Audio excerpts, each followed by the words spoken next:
Hello everybody and welcome to Hungary's favorite language learning video blog. I'm your host, Michael Lyons. Today's video is the first in a series of videos about Hungarian success stories. In other words, Hungarian companies that have been successful in breaking into international markets. Joining us today is CTO of Precognox, Károly.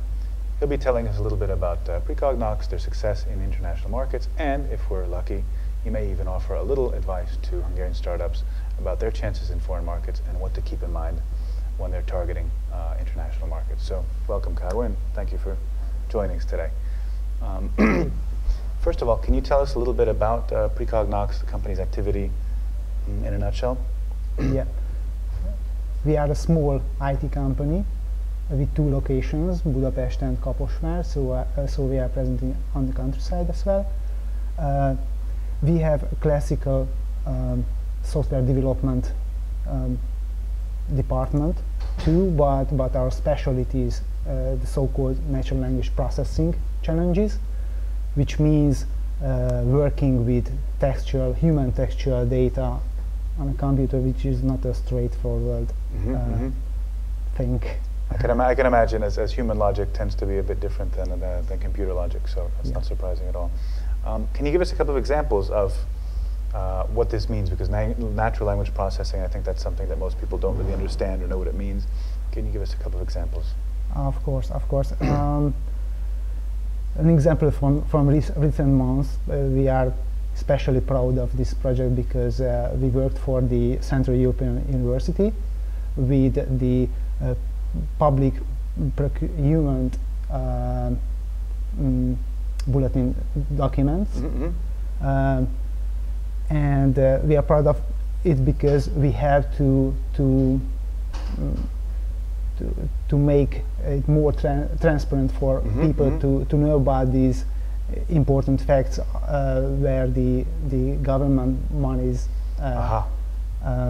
spent for different purposes, and now you can get information about which companies gets when and how much money, which is written in forms, in human text forms, basically. So it is an open data for you, so you can get it, you can read it, but one by one. So otherwise it would be hard to search, basically. It was almost impossible to search, and with help of the system of CEU, now you can get more accurate data about these important questions. It can be interesting for the press guys and the wider public as well. Basically, this is one way, for example, that natural language processing and your activity has made the public procurement process more transparent for the everyday citizen. Yeah, that was the purpose. Okay, so that's something I can imagine that you have every right to be proud of. So, congratulations. Okay. Tell us a little bit about the background of the company. When was the company established? How, who were the original partners? Just tell us a little bit about how the company came into being. So officially established, it was established in 2008, but from 2002 we are working together with my current partner, Endre Jóföldi, and we started working on searching solutions for the National Library of Maths in the USA as contractors. It was a really interesting and exciting section of our professional life, and after that years we established this Hungarian company together with him. Okay, so there are basically 2 of you, 2 founding partners in the company, 2 owners of the company. Do you think that's an advantage? Do you think it makes sense to if you have a good partner to work with somebody else, or what would you say to people who want to go it alone? In our case, it was absolutely a very good match, and I always say that we compete each other very well, because I run with the technology side of the company. Both of us are coming from the technology side, so Endre is as professional IT guy as me and all the guys at the company, but he is now focusing on the sales and marketing activity. because we think that he is better on that side, and try to have the project from A to Z. Okay, so it makes sense. You have somebody like yourself on the operational, on the technology side, the project management side, and then you have him pushing business development and sales and marketing, and establishing new contacts and that type of thing. That makes perfect sense, because it would be hard, I think, for one person to be doing both of those, at least to be doing both of them really well. So, I think that's yet another argument for people to consider collaboration and cooperation and so forth. Excuse me. And another thing that seems apparent from what you're talking about is that the company has a clear focus. No, so you're not trying to do lots of different things in IT, lots of general areas, but you're focusing on search, on natural language processing. You know, you've chosen a narrow niche within IT that you can be very professional at. So yes, I think so. So we are working on professional Java development as well, but we try to create some special thing which is not typical. So we work for Hungarian and companies from abroad with this type of activities. Okay, speaking of these companies abroad that you're working with and so forth, you do have a number of international clients. You have done a number of international assignments. What do you think? How difficult is it for a Hungarian company to break into the international market? Do you feel at a disadvantage as a Hungarian company, and how competitive do you think Hungarian companies can be, abroad? Okay, from one point of view, our case is special, because we started as from the very beginning to work for a USA big company, so-called company, and then we moved back to Hungarian market, and we try to find new customers abroad. But in general, we didn't feel as a hard situation to go abroad. And from the other point of view, I think that nowadays, since the internet is everywhere, and you can work from a coffee shop, for example, it would not be so important. It is not so important that you are a Hungarian-based or not Hungarian-based company. If in a good situation, it's only a small data on your contact side of the website. If you work professionally, and you are focused, and you are professional in a topic, and you are able to work hard, and so the complete picture of about the company is a professional.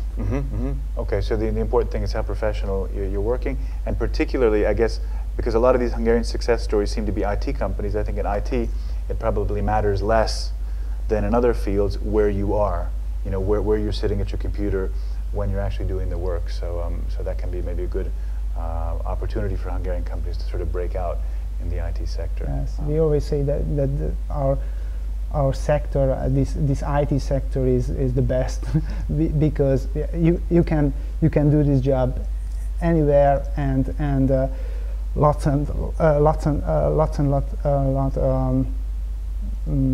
facilities use software. So in general, this software is a good topic, and you can be very good from Hungary, as good as any. Okay, from any so you don't really feel it is a disadvantage. The key is if a company's professional, they do good work. I think so. Then you can be fine. Okay, that makes a lot of sense. And then kind of to wrap up today's kind of discussion, what would you say? You have experience. You started as a startup, obviously, and I'm sure you've seen lots of other startups in Hungary. What advice would you give to Hungarian companies trying to get started right now in terms of success? What should they be focused on? There is a very special situation nowadays in Hungary for startups.